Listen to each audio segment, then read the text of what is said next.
número 1.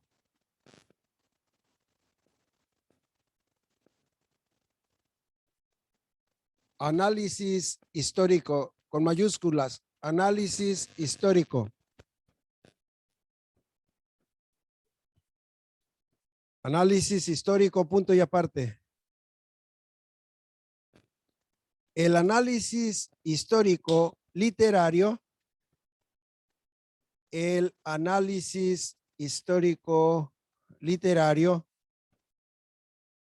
es hoy día el usual entre los exégetas. El análisis histórico literario es hoy día el usual entre los exégetas y estudiosos de la Biblia. Punto y seguido. El análisis histórico literario es hoy día el usual entre los exégetas y estudiosos de la Biblia. Punto y seguido. Este análisis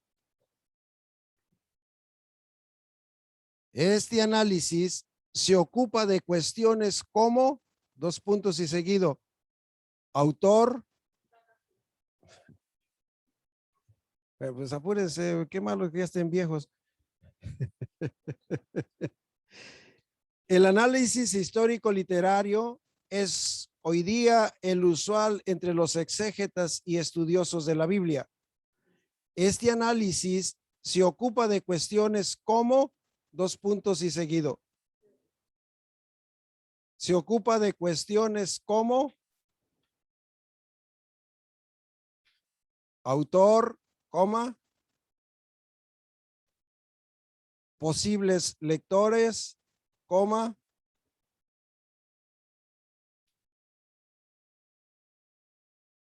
fecha de composición, coma,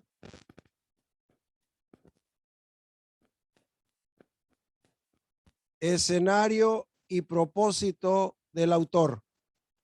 El análisis histórico literario es hoy día el usual entre los exégetas y estudiosos de la Biblia.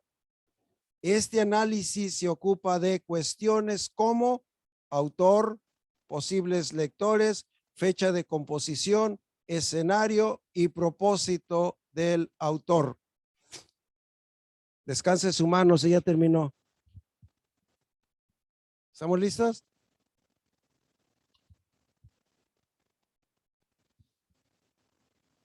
¿Qué es un análisis histórico? Cada vez que usted va a leer la Biblia, cada vez que usted va a predicar, escúchenme, este análisis tienen que hacerlo de manera profunda. Siempre que usted tome un texto, siempre que quiera interpretarlo, porque ese es el exégesis, es la interpretación del texto, va a tener en cuenta estos puntos a seguir. ¿Cuáles son? Autor. ¿Quiénes son los posibles lectores o los que están escuchando el mensaje que Dios está dando? Fecha de composición. Usted puede investigar si hay una fecha en la que fue escrito este pasaje. Escenario. Es importante que usted medite en el escenario. ¿Cómo se imagina que era el escenario donde la palabra fue revelada de parte de Dios? Y cuando usted empieza a hacer este exégesis histórico, usted va a ampliar y ampliar el concepto bíblico. Cada vez que usted predique, la prédica se va a poner más interesante porque habrá más datos, va a haber más revelación, va a traer más instrucción en su mensaje. O sea, siempre que va a predicar, quiero que haga ese análisis exegético. Exégesis es una interpretación correcta, es poner la lupa sobre el texto, ir al contexto, vemos los posibles lectores, vemos qué fecha, vemos el escenario y sobre todo, cuál es el propósito del autor. ¿Qué es lo que el autor quiso transmitir? ¿Cuál es el propósito por el cual se escribió este mensaje? Así que cada vez que usted quiera interpretar un versículo bíblico, cada vez que usted va a dirigir, va a predicar, cada vez que usted va a ir a la Biblia y quiere entender perfectamente lo que Dios dice, haga uso del análisis histórico. Es un análisis exegético. ¿Preguntas? ¿Estamos bien hasta ahí? ¿Podemos entender el análisis exegético histórico? ¿Cuáles son los puntos a resaltar? ¿Qué es lo que tengo que enfocar cuando quiero interpretar de manera correcta la palabra de Dios? ¿Cómo ampliar el conocimiento? Es a través de un análisis histórico exegético. ¿Ya descansó su mano? Número 2. Número 2. Análisis con mayúsculas. Análisis literario.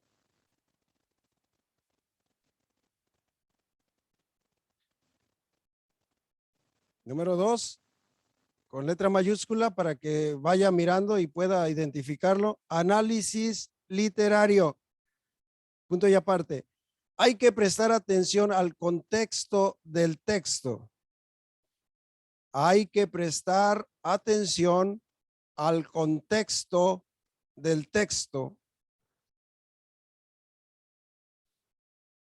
Hay que prestar atención al contexto del texto en sí y al del entorno del escenario.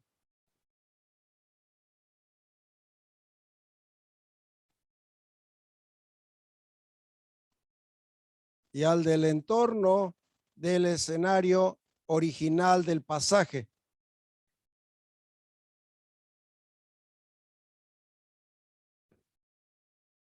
Hay que prestar atención al contexto del texto en sí y al del entorno del escenario original del pasaje.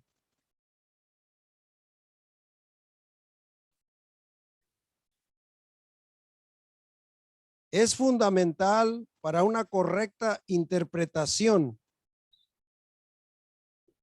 Es fundamental para una correcta interpretación de un texto bíblico.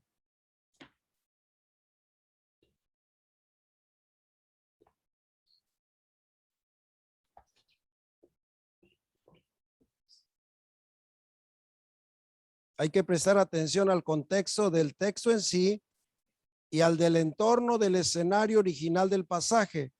Es fundamental para una correcta interpretación de un texto bíblico y también se debe mirar qué tipo de libro es. Y también se debe mirar qué tipo de libro es.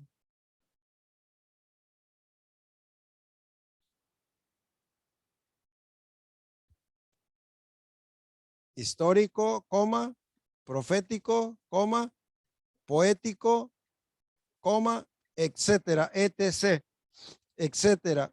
Histórico, profético, poético, etcétera.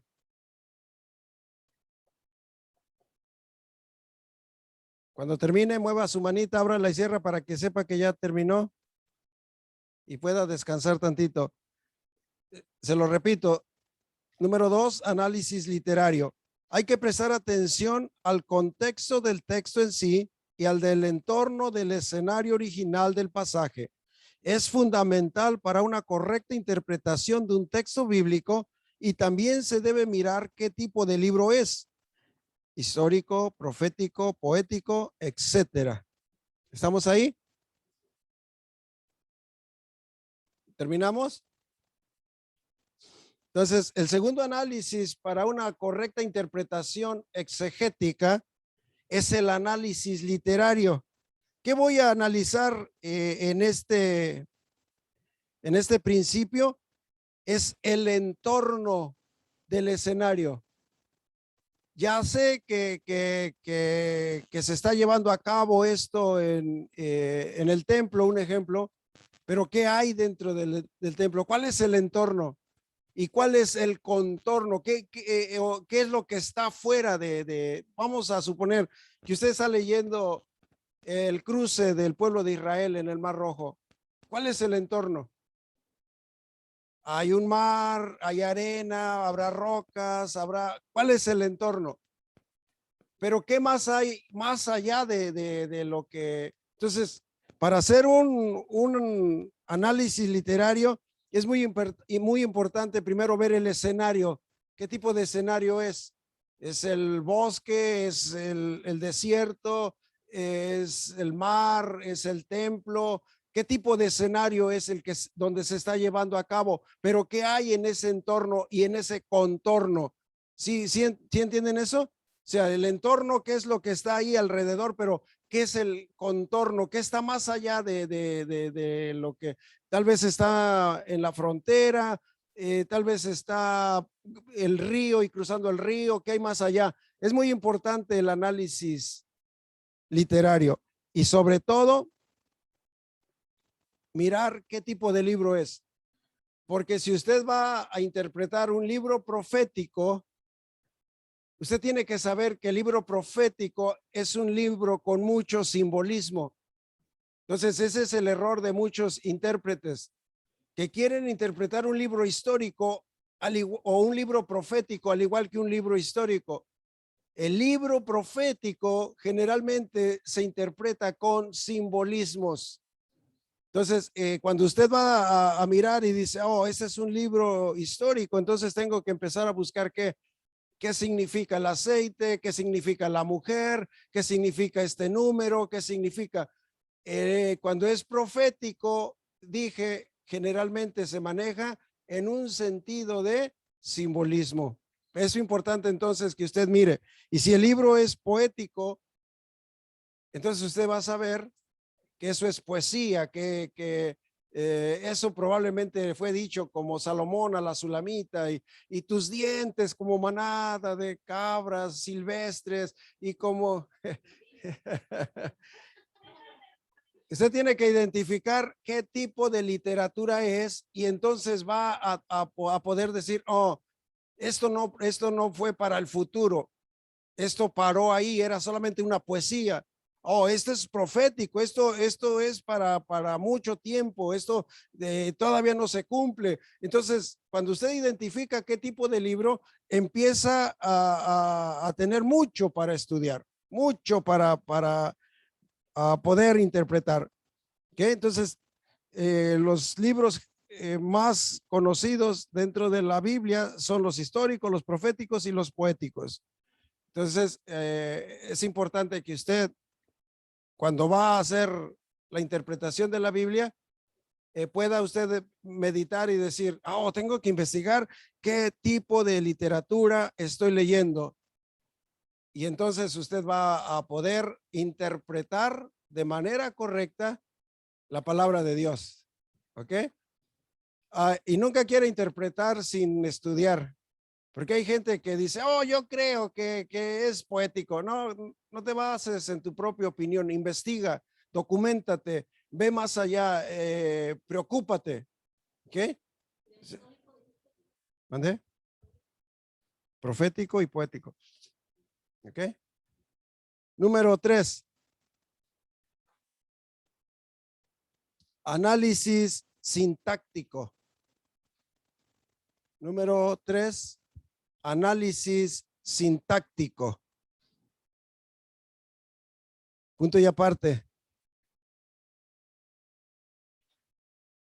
Después de considerar el significado de las palabras, después de considerar el significado de las palabras,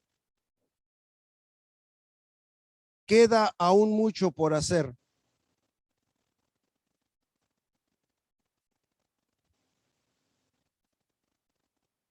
Después de considerar el significado de las palabras, queda aún mucho por hacer. Es importante observar, es importante observar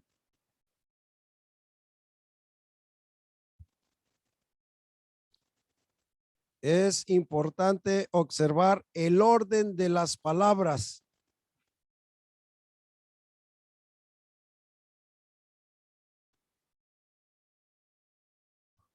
La presencia o ausencia de verbos finitos.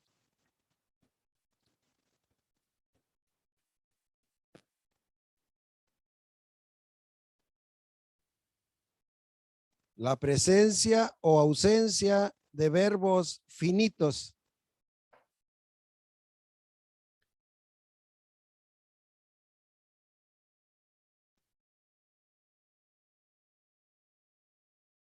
Examinar las frases preposicionales. Examinar las frases preposicionales.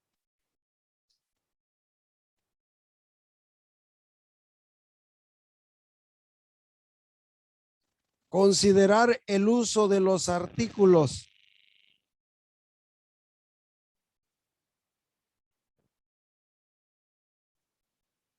Considerar el uso de los artículos definidos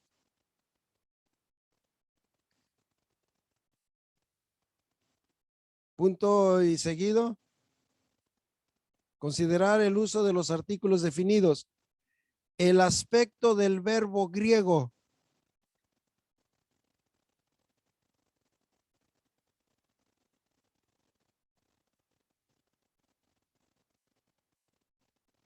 El aspecto del verbo griego. La utilización de los tiempos.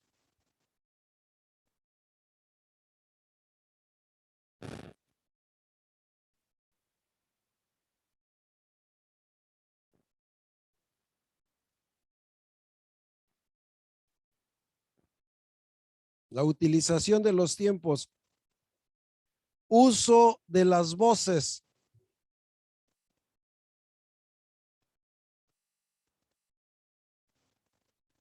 Activa, pasiva o media.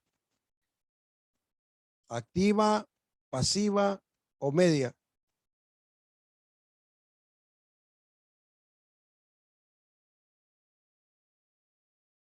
Cuando termine, mueva su manita para que sepa que ya está listo o si necesita que vuelva a decir. Ok. Número 3 es el análisis sintáctico. Y la sintaxis es o trata la forma de cómo está escrito.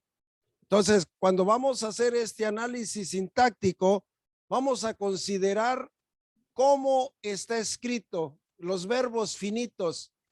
Si hay verbos, no hay verbos, ¿cómo vamos a definir el aspecto del verbo griego? Porque vamos a ir a la etimología, a la raíz de la palabra y vamos a ver qué significa en griego la palabra que queremos usar, porque muchas veces la palabra que queremos usar o que se está usando no nos queda muy claro. Entonces, cada vez que vamos a hacer un análisis sintáctico, voy a empezar a mirar palabra por palabra y tiene que quedarme bien claro qué significa cada palabra. No puedo traer una interpretación exegética cuando no me queda claro el análisis sintáctico. Si no he ido a palabra por palabra y tengo la interpretación del diccionario, ya sea etimológico o de la Real Lengua Española, necesito estar bien seguro de qué dice la palabra. Porque hay predicadores que andan predicando cosas que no son correctas, porque no fueron al análisis sintáctico, porque no les quedó claro que el verbo exactamente quería decir, porque muchas veces el verbo griego, al transliterarlo al español, no es exactamente lo mismo. Entonces, cada vez que usted va a hacer un análisis sintáctico, se va a detener, va a ver palabra por palabra. Si hay una palabra que usted no comprende perfectamente, va a ir a su raíz etimológica, va a definir exactamente qué quiere decir. Si usted está leyendo Antiguo Testamento, no va a tener que buscar en el griego porque la Biblia en el Antiguo Testamento no está escrita en griego. Originalmente fue escrita en arameo y en hebreo. Pero si usted lee el Nuevo Testamento, va a encontrar entonces que necesita encontrar o mirar y hacer un análisis sintáctico es la forma escrita de la palabra. Exactamente qué significa cada palabra. El análisis sintáctico nos va a llevar a una mejor comprensión de lo que ahí está diciendo, porque muchas veces el predicador predica y trae conceptos que ni siquiera entiende qué quiere decir, porque hay palabras que no están muy acuerdo o muy acorde con nuestro lenguaje. Hablamos, la Biblia tiene palabras que a lo mejor nunca hemos escuchado.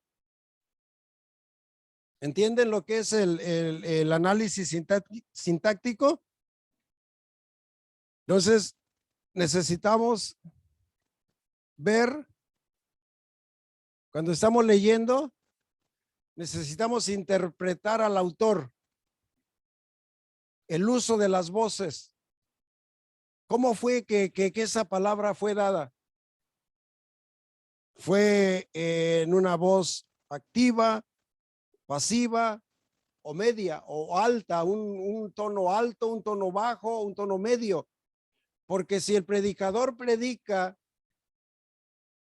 sin entender el uso de los tiempos, en qué tiempo o cómo fue dada esa palabra, podemos traer un mensaje erróneo. Porque usted puede hablar con amor cuando verdaderamente la Biblia está exhortando. Entonces es importante que usted interprete en qué tiempo o en qué volumen de voz fue escrito ese pasaje. Muy importante que usted empiece a pensar, Jesús entró al santuario y tomó el látigo. Llegaría ahí Jesús, hijitos míos, amados de mi Padre, vengan porque les voy a dar unos latigazos. ¿Verdad que no? Entonces es interesante ver que Jesús estaba enojado. ¿Qué tanta sería su ira del Señor que volteó las mesas y tomó el látigo? Entonces, cuando se trata de exhortación, usted necesita estar consciente, pendiente, qué volumen de voz fue usado para que usted pueda interpretar al autor de manera correcta. ¿Sí, sí me explico? Ahora, cada que usted lea una porción bíblica, preocúpese por intentar interpretar el volumen de voz que el autor usó cuando escribió este pasaje. Y si usted logra interpretar eso y lo logra transmitir en ese sentido, es Dios mismo. Haga de cuenta que usted se metió a ese pasaje y usted está viviendo eso, porque puede interpretarlo de manera correcta. Sí, a ver, párenle ahí, mírenme tantito. Vino el pueblo de Israel a Moisés y quiero que alguien me levante su manita y me diga, yo quiero participar. Vino el pueblo de Israel y le dijeron a Moisés, Moisés, para eso nos sacaste de Egipto, para que muramos de hambre aquí en el desierto. No tenemos comida. Y dice la palabra que Moisés oró. ¿Cómo sería la reacción de Moisés? Alguien quiero que participe y que piense cómo estaría el carácter, cómo sería el sentimiento de Moisés en ese momento. Dije, levanten su mano los que quieran participar. Pastor Javier. Creo que en ese momento la reacción de Moisés sería una reacción pasiva, ¿no? Porque dice la Biblia que él era el hombre más manso de toda la tierra. Pero golpeó la roca. Al orar, no, cuando iba a orar, digo, bueno, al golpear la roca, entonces ahí. No, pero su estado de ánimo. De ánimo. Sí, cuando vinieron y le empezaron a decir, para eso nos sacaste de Egipto, Moisés. Mira, nos estamos muriendo de hambre. Allá nos hubieras dejado, Moisés. ¿Para qué nos traes aquí a morirnos de hambre? Algo así. Algo así fue como yo interpreto que vino el pueblo con una queja de. Entonces, ¿cuál sería la actitud de Moisés ahora? Bueno, sería alto, ¿no? Como molesto, pues, ¿no? Dirá este pueblo terco, ¿no? ¿No? ¿Alguien levantó su mano ahí en Torrefuerte Libertad 2? Sí, fue Sharon o fue alguien. Fui yo, pastor, pero ya me ganaron la respuesta. Ah, bueno, a ver otra, a ver otra.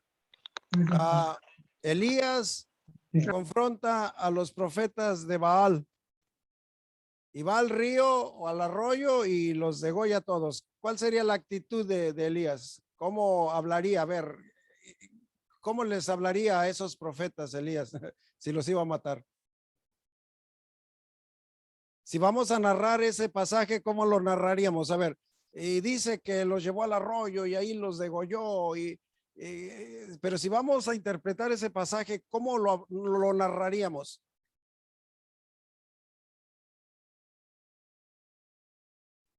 ¿Están pensando? Activa, no pasar. ¿Mande? Activa, no pasar. Bueno, a ver, interprétenlo. Quiero que Como enojado, pues al llegar al punto de degollarlo es que está muy enojado, ¿no?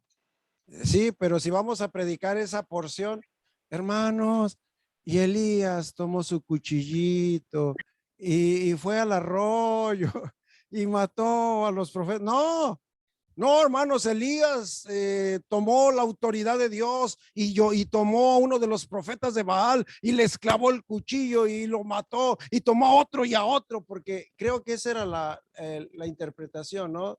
De que usted trate de vivir el pasaje como fue escrito, como se llevó a cabo en ese momento. ¿Usted se ha imaginado cómo fue el cruce del Mar Rojo? ¿Se ha imaginado? Yo creo que lo ha leído tanto, pero no se lo ha imaginado. Nunca se ha metido a esa escena de decir, ay, ¿cómo cruzaría el pueblo con tanto miedo? ¿Cómo estaría Moisés orando que el Señor le dijo, ¿qué tienes en la mano, Moisés? Ya te di autoridad, ya te di poder. ¿Por qué no lo usas, Moisés? ¿Cuál sería la actitud de Moisés? ¿Sí entiende lo importante de meternos a la escena? Porque cuando usted interprete la escena, va a tratar de interpretarlo en cómo se llevó a cabo ese acto, esa acción.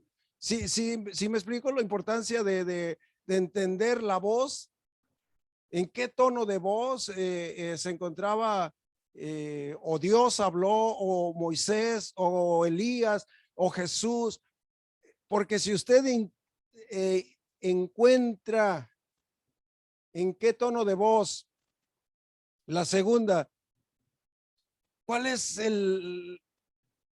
la intención del autor, cuál es el propósito del autor,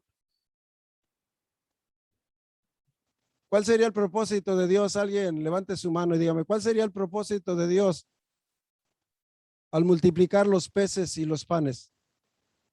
¿Por qué los multiplicó? ¿Por qué hizo ese milagro? Hermano Antonio Nito. Espérese, porque ahí no oyen.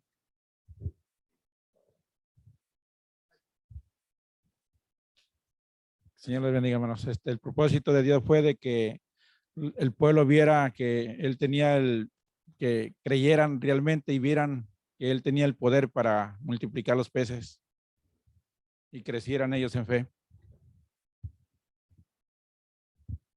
¿Hay alguien que quiera agregar algo más? ¿Cuál sería el propósito original de Jesús? Alguien levantó su mano ahí en Torrefuerte Libertad, pero nomás veo una mano flaca. Dios le bendiga, pastor. Ah, sí, van a hacer. Bueno, yo lo que le entiendo de ese pasaje es que cuando él multiplicó los panes y los peces, era porque dentro de la multitud estaban los fariseos y los fariseos hablaban mal de Jesús, pero también ahí entre la multitud había muchos incrédulos que nada más estaban viendo que si era verdad lo que hacía o lo que no hacía él, y ahí él mostró su poder para que todos vieran que él era Jesús de Nazaret. Ok. David Salinas Benítez, ¿cuál fue el propósito de Jesús, hermano, para multiplicar los peces y los panes? Yo le bendiga, pastor. Pues a lo que yo, pues para mí es como profético, porque estaba multiplicando los peces, como en estos tiempos nosotros, obviamente si obedecemos a Señor Jesucristo podemos multiplicar las almas. Y en ese tiempo lo A ver, representaba como perdón, se cortó tu voz. Si hoy creemos en nuestro Señor Jesucristo, hoy podemos ¿qué? ¿Multiplicar qué? multiplicarla a las almas, pues. Por ejemplo, a través de orando. Y en ese tiempo lo hacían con peces, lo hizo con peces y con panes, que multiplicó los panes y los peces como si fueran en este tiempo almas. Bueno, ya sí lo puedo ver. Claro, claro. Y ya tenemos ahí la prédica, ¿no? ¿Ya vieron qué importancia tiene de interpretar el propósito del autor? Mi hermana Lupita, ¿cuál fue el propósito de Jesús? ¿Por qué multiplicó peces y panes? Yo creo que primeramente para glorificarse, ¿no? Para que los hombres vieran que él realmente era el Hijo de Dios y que al manifestar su poder, pues ellos quedaran sabidos que no estaba que no estaba en entredicho si era o no, porque al manifestar y al glorificar su poder era más que suficiente para que ellos conocieran que él tenía el poder para hacer cosas sobrenaturales, cosas que pudiéramos llamar imposibles, él las hacía posibles. Ok, Isaí, ¿cuál es el propósito del autor, hermano, en este pasaje donde Jesús multiplica los panes y los peces?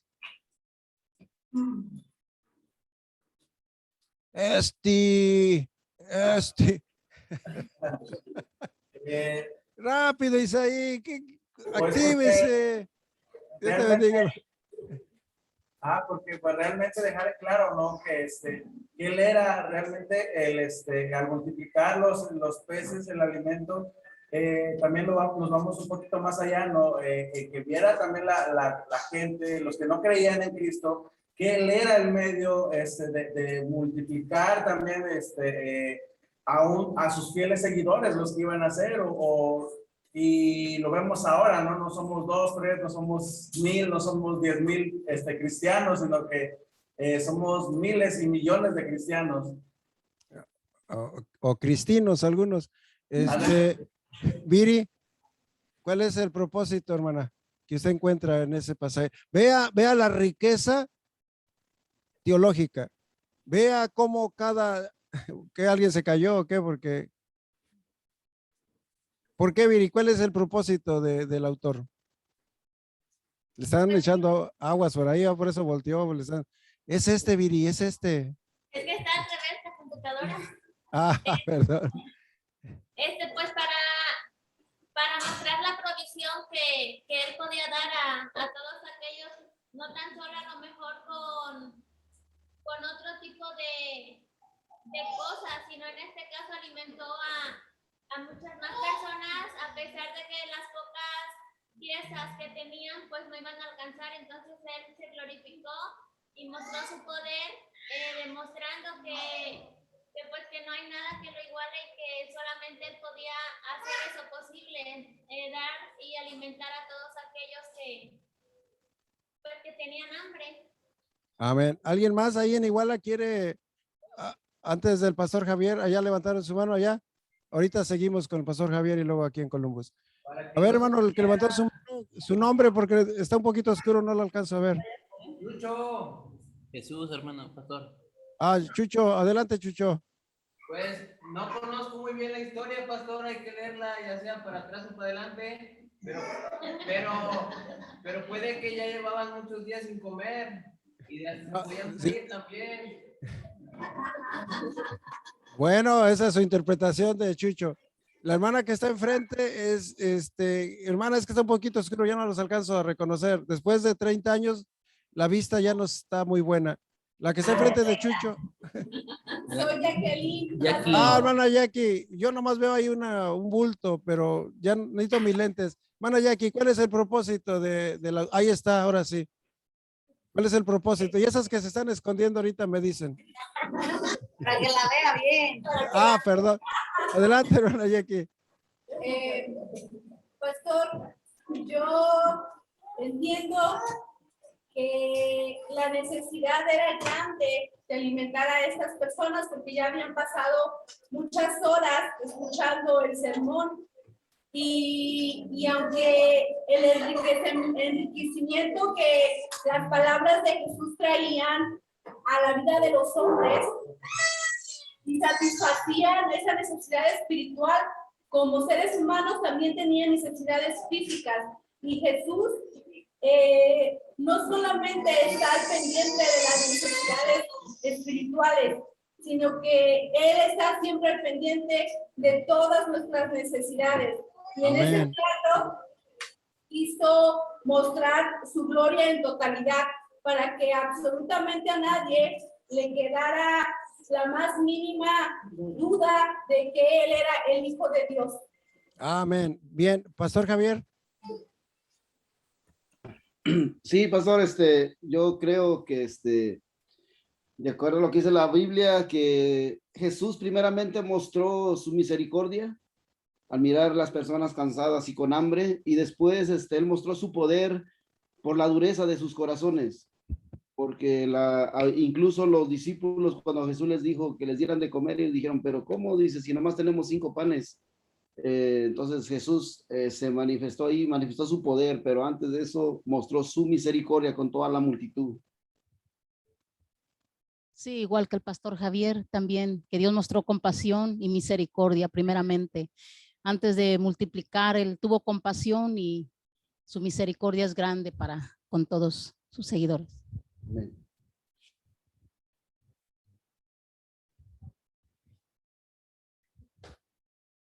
Se les acabó el tiempo. ¿Quién levantó la mano? ¿Suri ya había dado su interpretación? No. Vamos, Samuel. Adelante, Sammy. Dios lo bendiga, pastor. Amén. Pues yo veo que Jesús no tan solamente cumple algo que está en la palabra, ¿no? Que dice, buscad primeramente el reino de Dios y su justicia. Él cuando está ministrando, cuando está predicando, nunca hace una promesa como tal de darles de comer. Los apóstoles son los que les dicen, bueno, maestro, ya despídelos y mándalos a su casa, están cansados, llevan mucho tiempo. Y pues Jesús yo puedo entender que se cumple, ¿no? Que cuando buscamos primeramente el reino de Dios y su justicia, la provisión llega, así no la pidamos. Jesús, Dios nos conoce, que la misma palabra dice, ¿no? Que conoce lo que necesitamos y Él se va a encargar de todo, siempre y cuando nosotros primeramente le sigamos y le creamos a Él. Amén. Bueno, ¿ya vieron? ¿Ya vieron la riqueza que hay cuando usted empieza a hacer un análisis exegético? Yo voy a tratar de predicarles eso porque lo que ustedes hicieron es cuando usted va a leer, cuando usted va a predicar, cuando usted va a dirigir el culto y va a traer la definición, es como usted lo va a interpretar. Por ejemplo, Isaí, por ejemplo, la hermana Viri, la hermana Lupita, la hermana Jackie, el pastor Javier, el hermano Toño y todos los que participaron, si ya estuvieran dirigiendo, estuvieran predicando, eso era lo exegético que iban a encontrar. ¿Sí me explico? Ahorita los agarré desaprevenidos. Para encontrarle el exégesis es mirar, leer, meterme en el pasaje, mirar el tono de voz, mirar el entorno, mirar el pasaje, todo lo que le acabamos de ver, tendríamos que haberlo analizado. Pero yo trataría de predicar esto y para que usted más o menos entienda lo importante del exégesis, lo que está ahí y no se ve. ¿Por qué Jesús multiplicó los peces y los panes? En el pasaje que acabamos de leer y podemos mirar la multiplicación de peces y de panes, es porque cuando preguntaron en tiempo antiguo, cuando Moisés iba a presentarse delante de Faraón y Moisés preguntó, pero si me preguntan quién me envía, ¿quién voy a decir que me ha enviado? Y Dios le dijo a Moisés, solamente diles, yo soy, me envió a vosotros. No hay otra revelación más poderosa y profética para el pueblo de Dios que conocer que Dios es el gran yo soy. En otras palabras, Tendrás necesidad de alimento, yo soy tu proveedor. Tendrás necesidad de lo que tengas, yo soy el que suple todas tus necesidades. Cuando miramos a Jesús multiplicando peces y panes, está dando cumplimiento a aquello que había dicho allá en el Éxodo. Allá cuando Moisés preguntó y dijo, ¿quién es el que me envía? Solamente tienes que saber algo, Moisés. Yo soy el gran yo soy. En otras palabras, yo soy todo lo que tú necesitas. Este pueblo ahora se encuentran en el desierto, se encuentran fuera, no hay alimento, no hay pan, no hay peces, pero el gran yo soy mostró su misericordia. Yo soy tu proveedor. Algo así yo predicaría, porque eso es lo que encuentro, que Dios está, pero todos están correctos.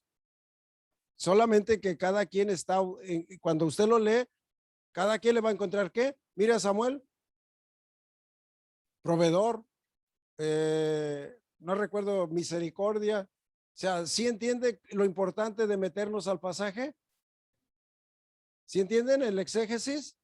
Entonces, es importante interpretar de manera correcta. Bien, vamos a hacer un ensayo de... Cierren sus teléfonos, por favor. Vamos a hacer un ensayo. Vamos a hacer un ensayo del sermón. Sandy, ay, perdón, Sandy. Del sermón expositivo con base. Mi tablet, por favor. A las técnicas que acabamos de mirar. ¿Ok? Póngale ahí sermón expositivo.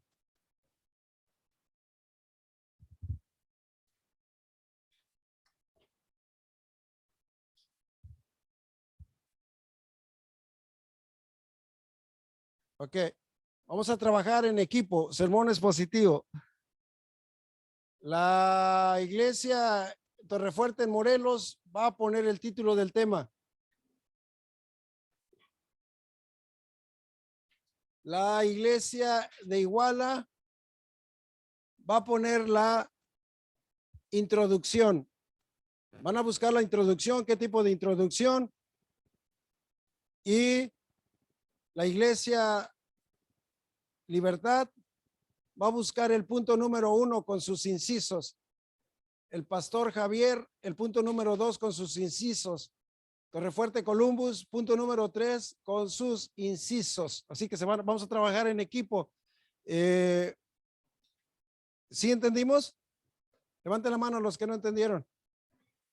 Ok. La cita bíblica la vamos a encontrar en Mateo 25 del 1 al 13. Mateo 25 del 1 al 13. Ahí vamos a tener nuestra cita bíblica y de ahí vamos a arrancar. ¿Sí entendimos? Igual se van a poner de acuerdo. Si pueden hacer 3 introducciones, pero escúchenme tantito. Todos los que me han mandado sus tareas, los felicito por tomarse el tiempo, porque están tomando en serio esto. Hay otros que ni siquiera he recibido nada. Y les voy a decir algo con respeto y con temor. Si usted no se aplica en lo que está aprendiendo, nunca va a aprender nada. No crea que sentarse ahí, con eso basta y que usted ya aprendió y que usted ya sabe, no sabe nada. Para poder mostrar el conocimiento tengo que ejercerlo. Y si no lo ejerzo y si estoy pasivo y estoy con pereza y es que yo no puedo, es que yo no sé, es que a mí no me sale, bueno, entonces está perdiendo el tiempo. Pastor. Sí. Mañana se lo mando a primera hora. No. Háblanos, seré yo, Señor, dice Judas. Lo tengo incompleto, pero yo mañana se lo mando. Está bien. No, pero quiero que entiendan esto. Sí, amén. Es a través del ejercicio que usted va a dominar el sermón.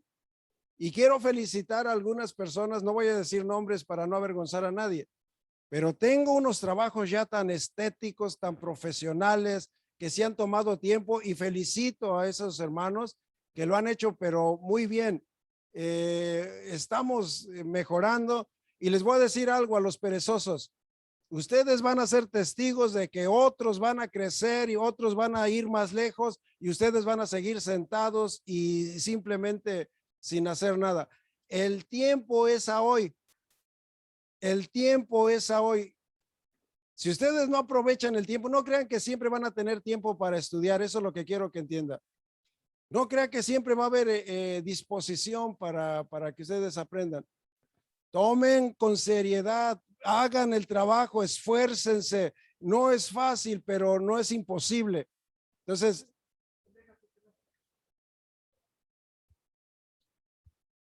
así que por favor, aplíquense, dominen las técnicas para hablar en público.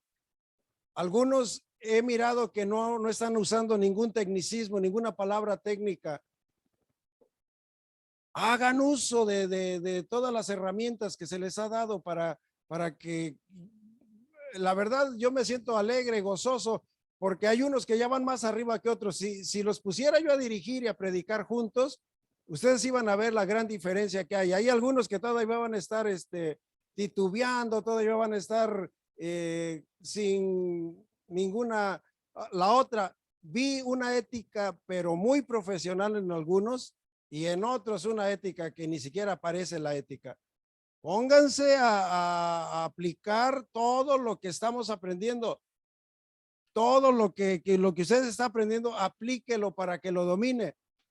¿Ok? Por favor, esta semana que viene les voy a hacer un examen de todo lo que ya miramos. Póngase a estudiar. Es muy importante, ¿de acuerdo? Entonces, ¿tenemos preguntas por ahí? Sí, porque no crean que ustedes nada más se cansan. Yo también tengo que estar aquí, también tengo que trabajar. Todos estamos haciendo un esfuerzo, pero lo más importante es que sea de provecho. Que ustedes vayan. Yo he mirado ahorita a personas que me han mandado su sermón, me han mandado sus videos y verdaderamente hay un avance muy bueno y eso me gozo. Pero quiero invitar a los perezosos a que trabajen, a que se activen, a que hagan. Esta semana voy a poner a la vergüenza a todos aquellos que no hayan mandado nada. Les voy a empezar a nombrar por nombre y voy a decir, ¿por qué no me has mandado nada? ¿Por qué no has hecho el trabajo? Entonces, es un recordatorio para que se activen y digan, bueno, entonces voy a tener que hacerlo. Porque aquí no es de que solamente me quiero sentar y tenemos que mostrar. Yo quiero ver su avance y a lo mejor se enojan, pero tómenlo por el lado positivo. Quiero ver su avance, quiero ver cómo han crecido. No quiero que solamente 2, 3 de ustedes vayan más allá, sino que todos, ¿ok? Con todas las técnicas que le hemos dado, vamos a desarrollar este mensaje. Mateo capítulo 25 del 1 al 13. ¿Todo lo tenemos? Amén. Dice así: entonces el reino de los cielos será semejante a 10 vírgenes que tomando sus lámparas salieron a recibir al esposo. 5 de ellas eran prudentes y 5 insensatas. Las insensatas tomando sus lámparas no tomaron consigo aceite, mas las prudentes tomaron aceite en sus vasijas juntamente con sus lámparas. Y tardándose el esposo, cabecearon todas y se durmieron. Y a la medianoche se oyó un clamor: aquí viene el esposo, salid a recibirle. Entonces todas aquellas vírgenes se levantaron y arreglaron sus lámparas. Y las insensatas dijeron a las prudentes: danos de vuestro aceite, porque nuestras lámparas se apagan. Mas las prudentes respondieron diciendo: para que no nos falte a nosotras y a vosotras, id más bien a los que venden y comprad para vosotras mismas. Pero mientras ellas iban a comprar, vino el esposo, y las que estaban preparadas entraron con él a las bodas, y se cerró la puerta. Después vinieron también las otras vírgenes diciendo, Señor, Señor, ábrenos. Mas él respondió, dijo, de cierto os digo que no os conozco. Velad pues, porque no sabéis el día ni la hora en que el Hijo del Hombre ha de venir. El título del tema, ¿a quién le toca? Levante su mano el que va a poner el título del tema. Ya no me acuerdo a quién le dije que pusiera el título del tema. Ok. Queremos oír que se pongan de acuerdo ahorita ahí. Seguimos leyendo el pasaje. Lo leemos 2, 3 veces.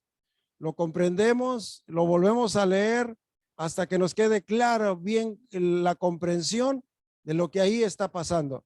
Ok. Una visión panorámica y nos volvemos a meter y volvemos a leer y usted va a empezar a notar cosas que no había notado.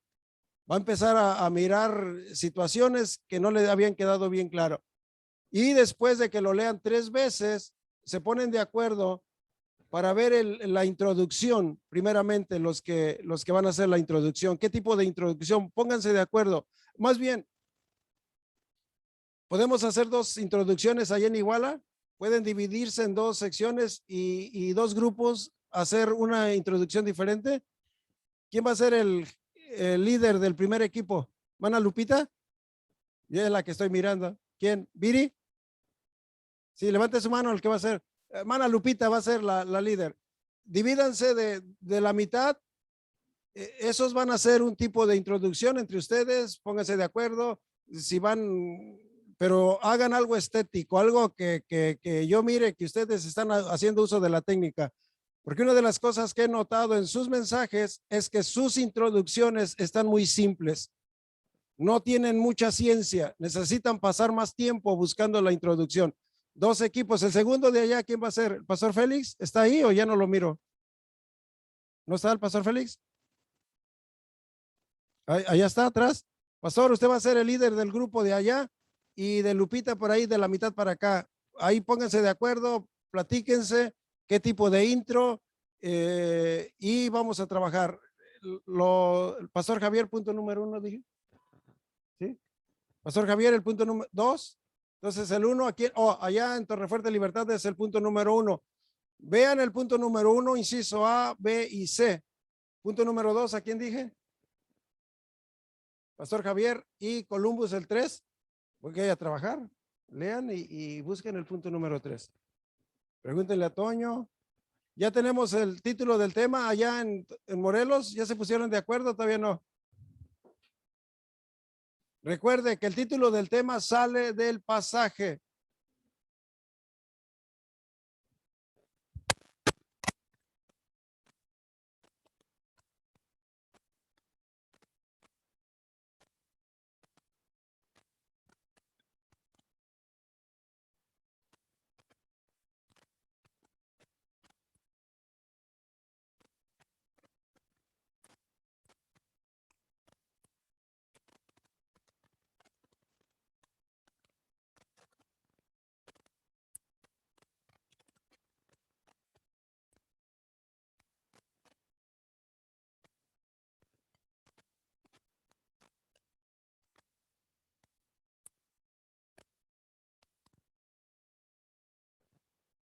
¿De Seri? ¿Tenemos el título del tema? Todavía no. ¿No me escuchan en Morelos? Sí, sí lo escuchamos. Ahorita ya denos unos minutos. Ok. Por favor.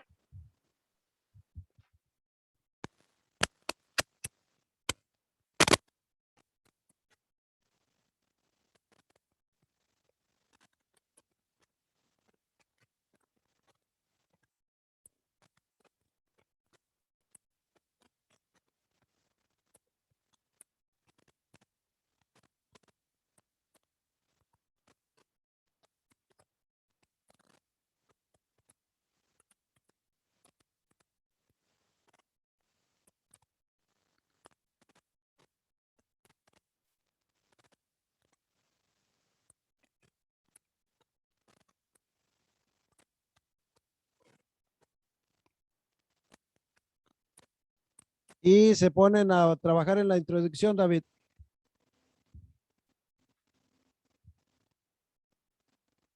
¿Tenemos el título del tema? ¿Todavía no? ¿No me oyen? ¿Vale? ¿Tenemos el título? ¿Ya? Ya lo tenemos. ¿Cuál es? ¿Estás preparado? Es una pregunta. ¿Cómo? ¿Estás preparado? El título sale del pasaje. ¿Algo dice ahí, estar preparados? Dejan checar el pasaje. El pasaje, el título se tiene que meditar conforme a lo que está escrito, qué es lo que quiero decir, pero tiene que estar en el pasaje. No lo he mirado, solamente les pregunto si está ahí.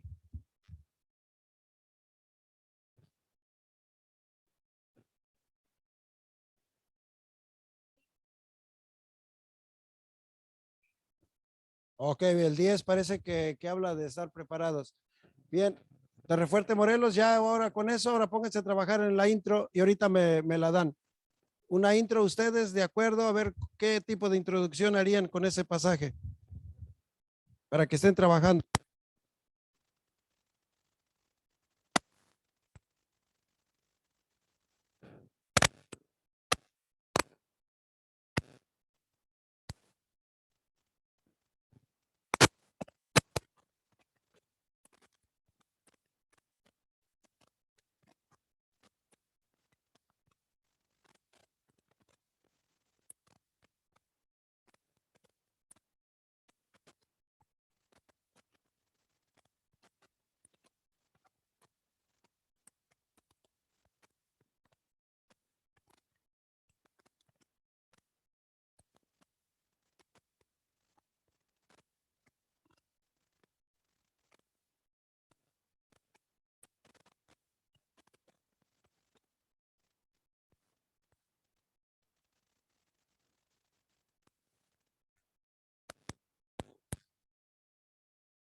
Pastor, disculpe una pregunta.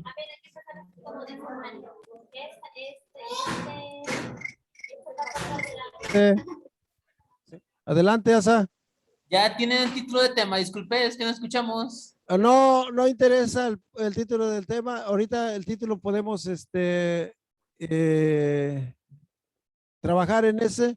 Solo quería que ellos entendieran que el título del tema sale del pasaje, que hay que leer el pasaje y de ahí centramos el título. Ustedes hagan el intro y ahorita nos coordinamos. Solamente quiero que les quede claro cómo hacerlo, pero quiero en equipo para que los que todavía no les quede claro, al estar escuchando, van a ir entendiendo. Yo no había entendido eso. Entonces, solo que el pastor Javier está solito. Entonces, él solito se va a preguntar y a contestar. Tiene el Espíritu Santo a un lado, pastor. Ay. Amén. Gracias, Dios le bendiga. Sí, hermanos, adelante, trabajen.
Vean qué tipo de intro, qué punto, qué inciso, qué pasa.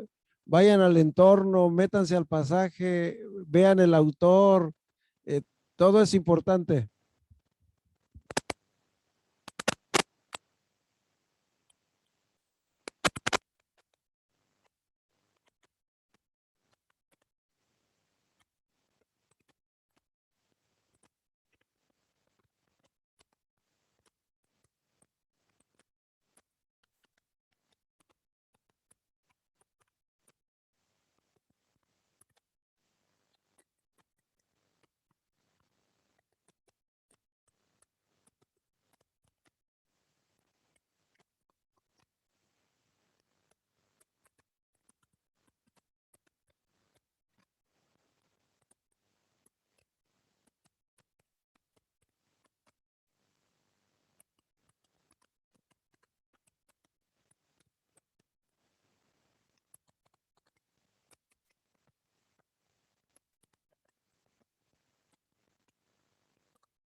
Tiempo, tiempo, tiempo, tiempo, tiempo.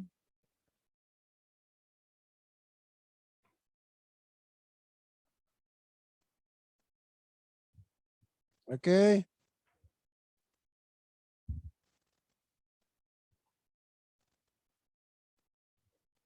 ¿Listos? A ver, David, otra vez el título del tema.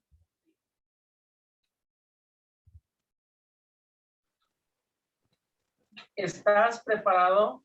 Ok, ese es el título del tema que a David le fluyó. Torrefuerte Iguala, a ver, una de las intros. ¿Qué tipo de intro? Es que se corta la voz, no escucho. Ya también tenemos la introducción. A ver, denos la intro, a ver. ¿Qué tipo de intro utilizaron?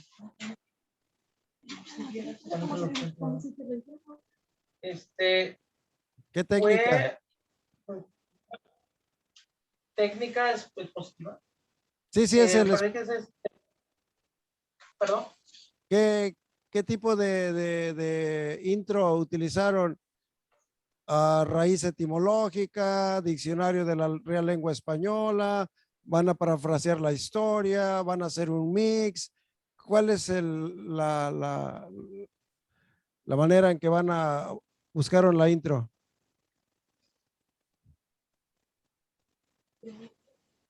Me parece que sí, etimológica. La raíz etimológica, ok, adelante. Sí. La introducción es estar preparados, alimentándonos de la palabra para que nuestras vasijas estén llenas y ser como esas vírgenes prudentes y entrar con el esposo a las bodas del Cordero.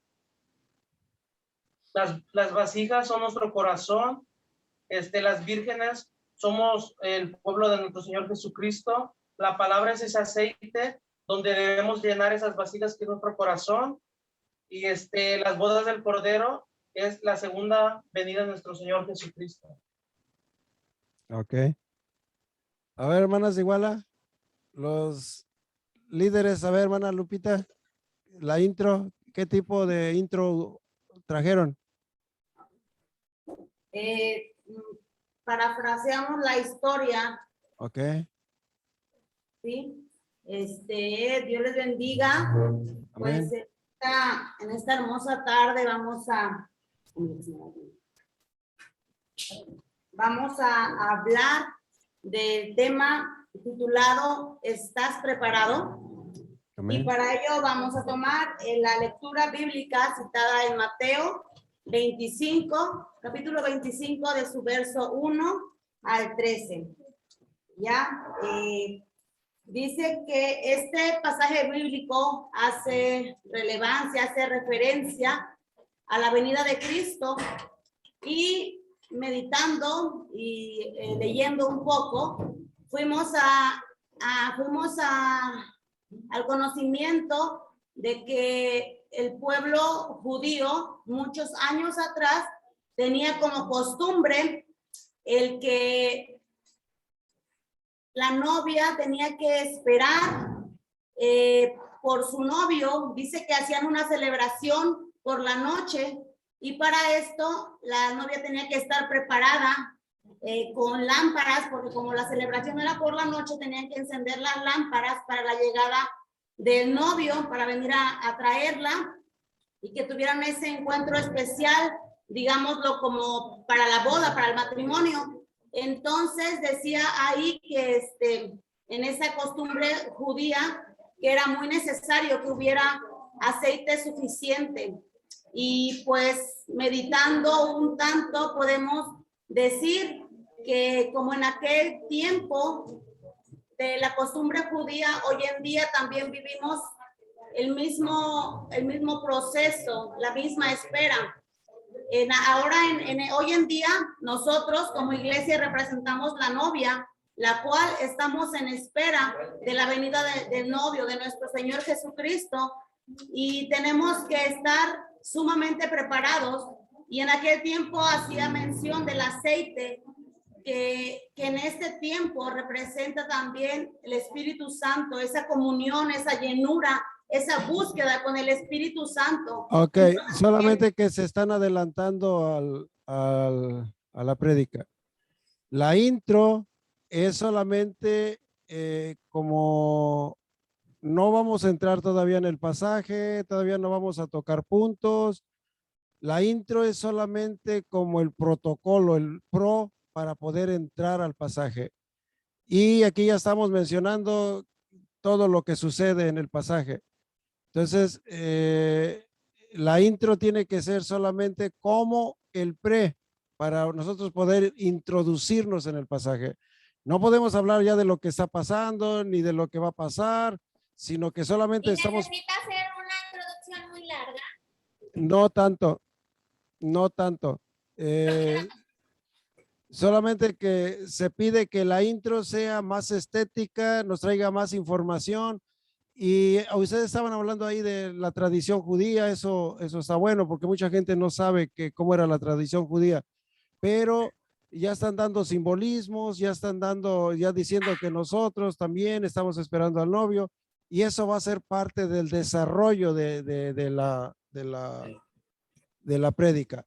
Bien, vamos a seguir, yo sé que ya trabajaron, pero ahora lo vamos a hacer en conjunto.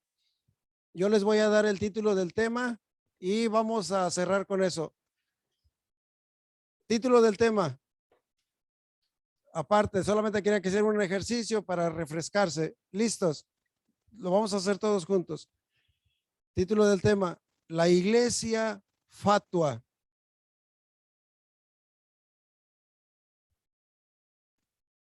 La iglesia fatua. Introducción. Hoy hablaremos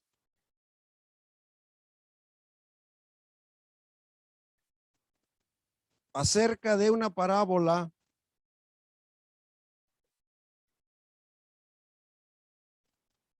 hablada por nuestro Señor Jesucristo. Hoy hablaremos acerca de una parábola hablada por nuestro Señor Jesucristo. Y parábola se define como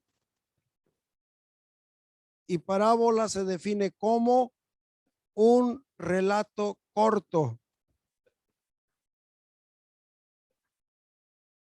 Hoy hablaremos acerca de una parábola hablada por nuestro Señor Jesucristo y parábola se define como un relato corto con forma de historia sencilla.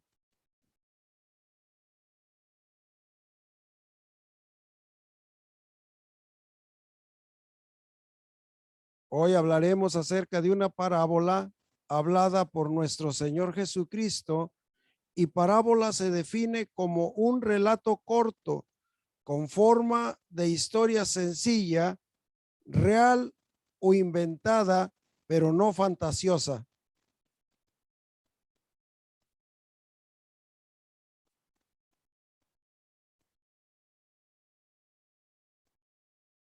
Mediante la cual Jesús establece una comparación.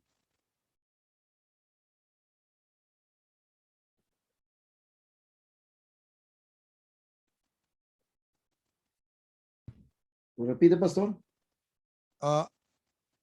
Mediante la cual Jesús establece una comparación.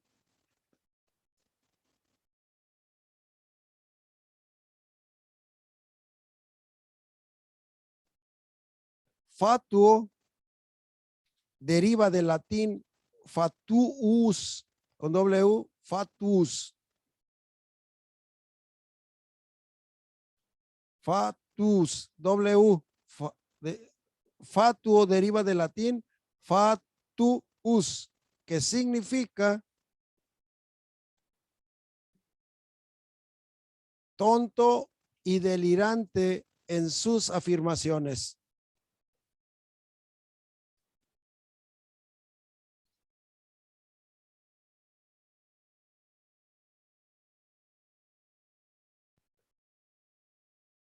Hasta ahí. ¿Punto qué, pastor? Fatuo, de latín fatus, que significa tonto y delirante en sus afirmaciones.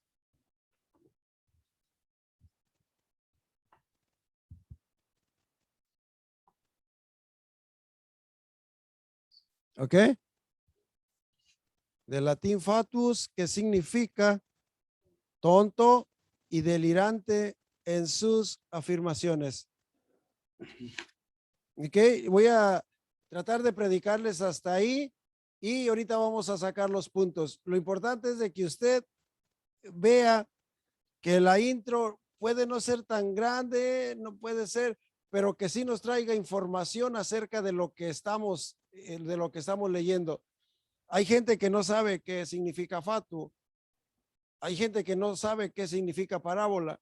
Entonces, a través de esta prédica, muchos podemos entender lo que es un fatuo y lo que es una parábola. Aunque muchos ya lo saben, pero algunos no.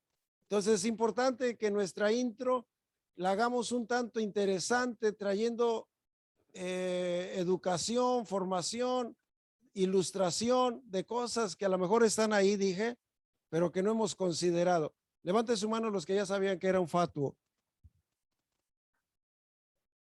¿Ya sabían? Levanten su mano los que saben que es una parábola, el significado. Pero no porque se los estoy dando, sino porque ya lo sabían. ¿Ya sabían que era una parábola?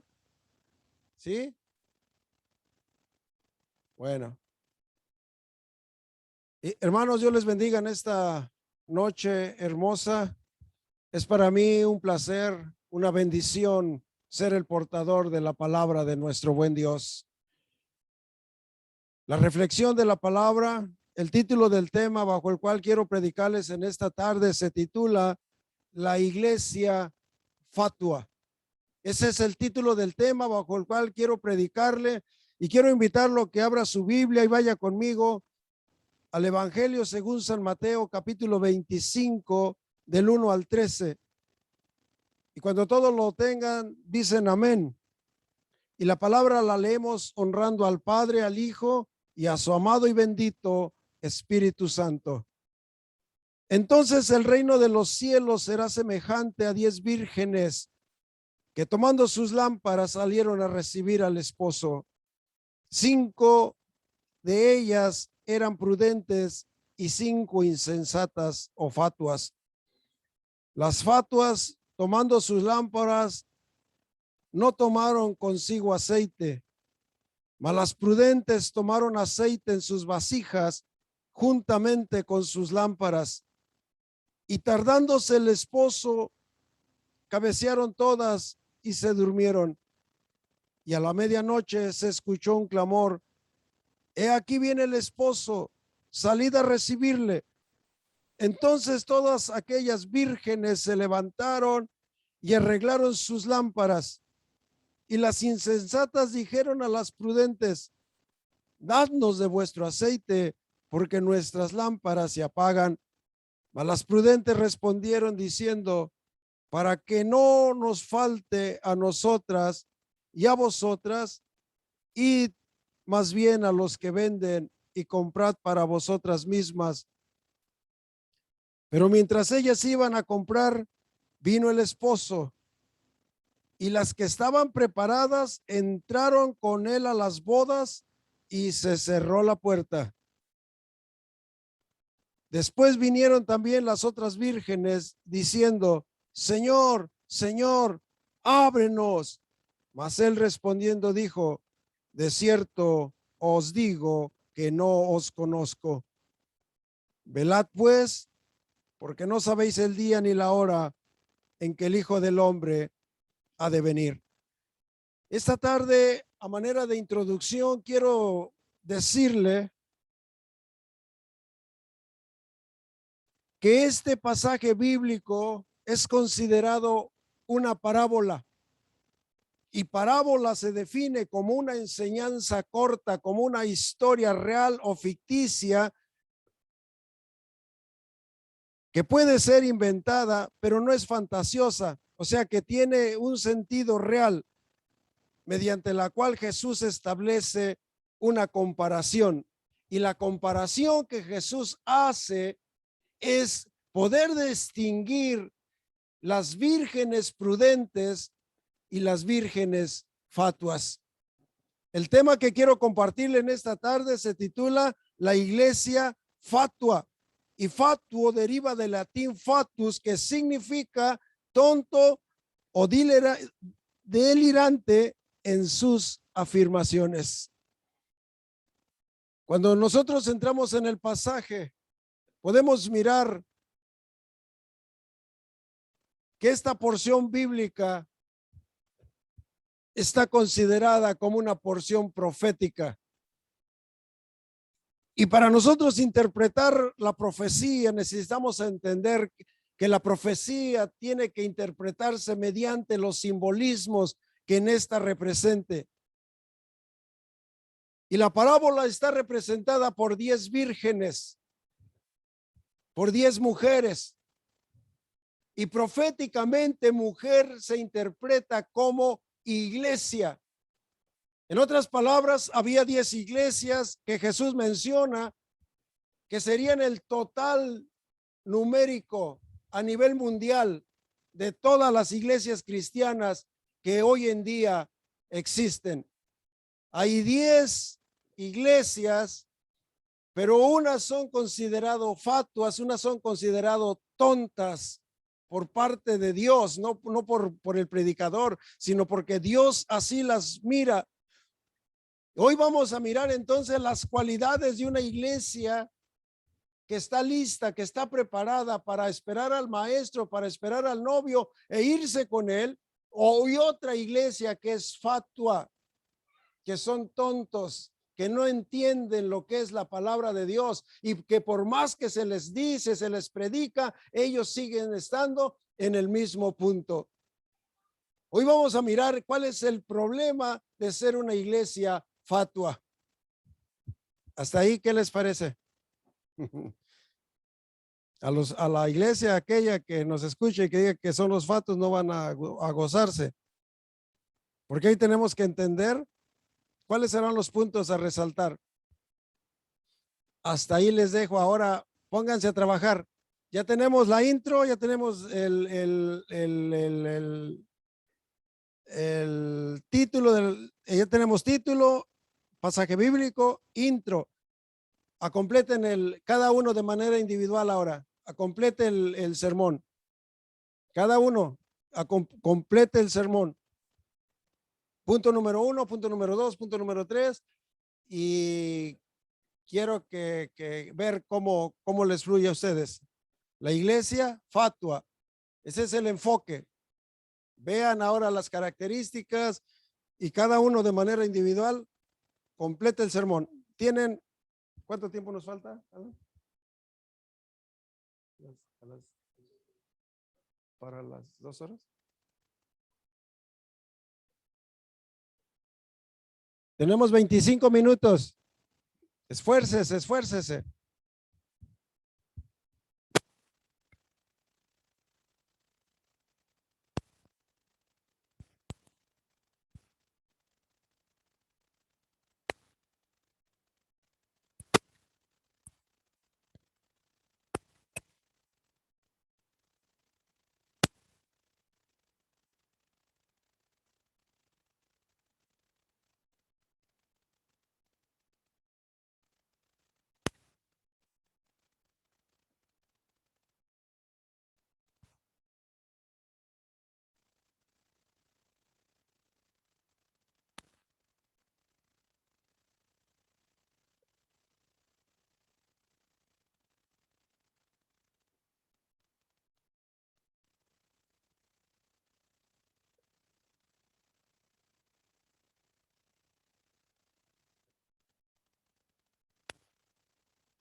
iglesia fatua. ¿Qué es lo que encuentran ahí? Número uno, que el pasaje es profético. Entonces, van a encontrar el simbolismo. Siempre que la Biblia, o generalmente cuando la Biblia habla de mujer, de manera profética, la mujer simboliza a la iglesia.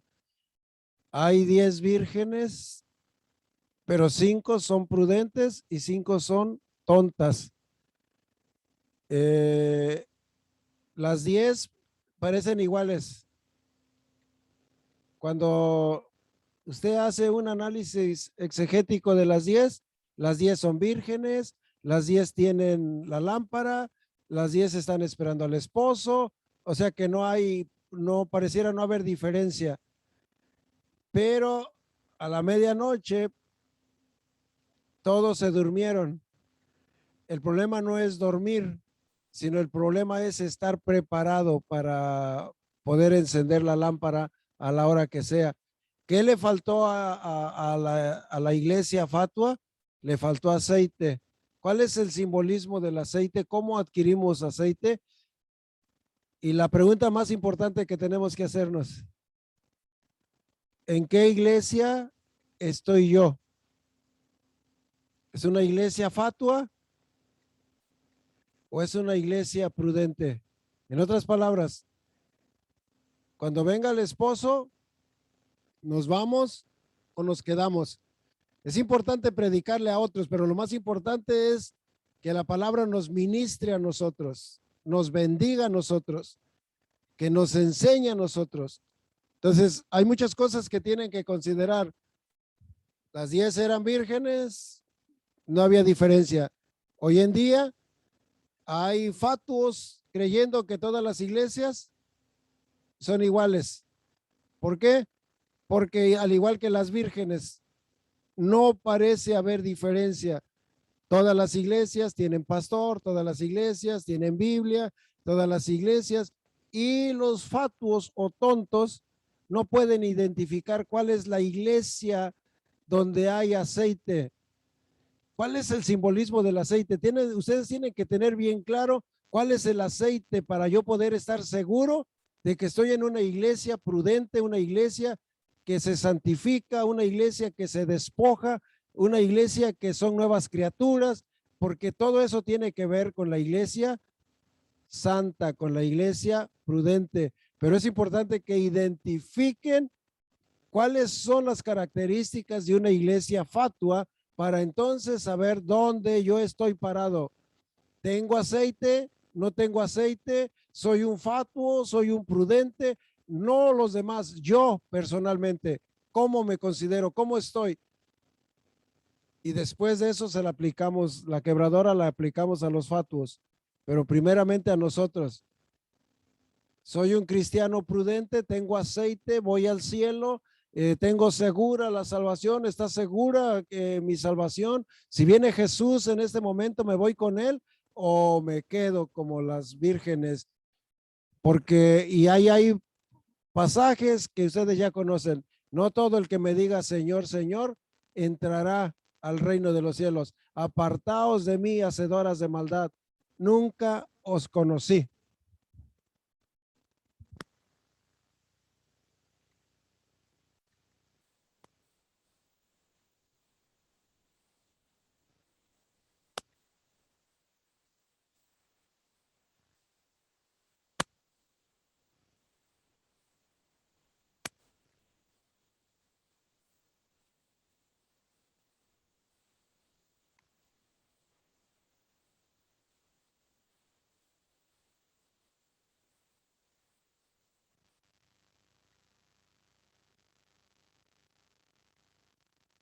Atención, atención, tiempo fuera. Escúchenme, mírenme, dejen de escribir. Van a culminar ese sermón como tarea, si quieren, pero quiero que ustedes saquen un sermón de ese pasaje con el título que a ustedes les acomode. Que sean ustedes haciéndolo, diciéndolo, es que a mí con ese título no me daba, yo con sí, estás preparado, o la iglesia fatua, ¿qué les fluye? Léanlo, léanlo, léanlo y aplíquenle las técnicas exegéticas. Próxima semana vamos a tener una tarea y quiero ver que me manden el listado de cada uno de ustedes, de los grupos, para que yo vea y considere ahorita todos los que no están trabajando, los que no me han mandado nada. Quiero la lista de cada reunión de los que ustedes, donde están los pastores, háganme el listado, digan aquí en Iguala, aquí en Libertad, aquí en Morelos, y entonces voy a saber quiénes están trabajando y quiénes no. Los animo a que trabajen. Les animo a que se pongan bien, porque ya vamos a terminar con esta materia. Si no la dominan, si no están practicando las técnicas para hablar en público, ya no es culpa de nadie, es culpa de ustedes. Es porque no ponen atención, es porque no estudian, es porque no dedican. Dejen el Facebook un rato, dejen la televisión, repitan las técnicas, califíquense ustedes mismos, grábense, digan, oh, yo todavía digo muchas, digo aray, digo versos, digo amén, amén, hermanos. No sé quién me recuerda que el domingo alguien dirigió y amén, hermanos. Todo estuvo bien, pero el amén todavía no se le quita. Entonces, todavía dice amén. Muy bien, Sor. Tarea, mis amados, preparen su sermón. Ya por eso quise que tuvieran más o menos uno, para que ustedes ahora lo cuadren como ustedes el Espíritu les revele, pero apliquen las técnicas. Una buena intro, que nos deje con la boca abierta. Ah, yo no entendía eso. Y de la manera que traigan su intro, es como se pone interesante la prédica. Si ustedes traen un buen intro, ya de entrada todo el mundo va a estar pendiente, porque va a decir, esto se está poniendo bueno. Pero si ni siquiera la intro tiene interés, ni siquiera la intro me llama la atención, nos va a costar mantener la atención del público. Los felicito por el esfuerzo, los felicito porque están trabajando. No doy nombres porque no quiero ni los que no están trabajando ni los que lo están haciendo bien. Hay gente, dije, que ya he notado un profesionalismo en sus videos, en su ética, en su presentación. Bueno, hagan de cuenta que ya están allá en el cielo predicándole a los ángeles, y los felicito, de verdad, los felicito. Y quiero felicitar a los demás. Entonces, esta semana, tómense su tiempo, estructure el sermón y mándemelo. Le va a ayudar con esta calificación que viene. Ya si usted necesita que le demos un repaso a la homilética, le vamos a dar un repaso. Pero si no, vamos a entrar a otra materia. ¿Ok? Terminamos esta semana que viene con homilética y comenzamos la siguiente con, bueno, se la voy a dejar así sin darle el título. Ya vamos a tener, vamos a regresar con los pastores, con el obispo y con el pastor Pedro Santos, con otras materias, y se va a poner bueno. Sí, Asael. Pastor, una pregunta. Dicen aquí que si lo quieren Word. Yo les he dicho que sí, pero... Sí. Word es PDF. Pues no sé si los conviertan a PDF. No sé qué es Word. No, Word, o sea, computadora, perdón. Sí. Estoy hablando de que ya alguien ya lo está haciendo muy estético. Es lo que les digo. Sí, si pueden, si están gastando demasiado, no se trata de que gasten, que tengan que ir al ciber y que le estén pidiendo al esposo más de lo que les puede dar. No sean exigentes. Mari tiene harto dinero, pastor, ella no. Bueno, o visiten, llévenle tinta a los que tienen, cómprense su cartucho y díganle, hermana, aquí traigo mi cartucho para que me des permiso. Bueno, el Señor me los bendiga. Le voy a pasar a la hermana Maricruz para que cierre y hagan tarea y estudien, porque esta semana vamos a tener la tarea. Les voy a hacer un pequeño examen de homilética. ¿Ok? Vamos a entrar a la siguiente materia, que es la psicología pastoral ministerial. En esta materia usted va a aprender a echar fuera demonios en el nombre de Jesús. ¿ok? La psicología ministerial pastoral, que no es otra cosa que consejería bíblica, pero vamos a cerrar con, bueno, ya les estoy adelantando demasiado. Les voy a dejar a la hermana Maricruz. Dios les bendiga, hermanos. Les invito a que se paren, por favor, que se postren de pie. Que se pongan de pie. Y que cerremos nuestros ojos y le agradezcamos a Dios este día. Padre nuestro que estás en los cielos, santificado y bendito es tu nombre. Padre precioso de la gloria, una vez más estamos agradecidos por este día, Padre Santo. Gracias, Señor, porque eres bueno y que todo lo que hayamos estudiado el día de hoy, Señor, seas tu Espíritu Santo redarguyendo nuestros corazones para poder hacer bien lo que el pastor nos está diciendo. Gracias, Padre Santo. Te pido, Padre mío, que nos ayudes en cada momento, Señor, que te necesitemos. Y los que vamos a salir fuera de la casa de los pastores, nos lleves con bien, Señor. Y que bendigas a los pastores y a todos los que estamos aquí. En tu precioso nombre, Señor. Amén.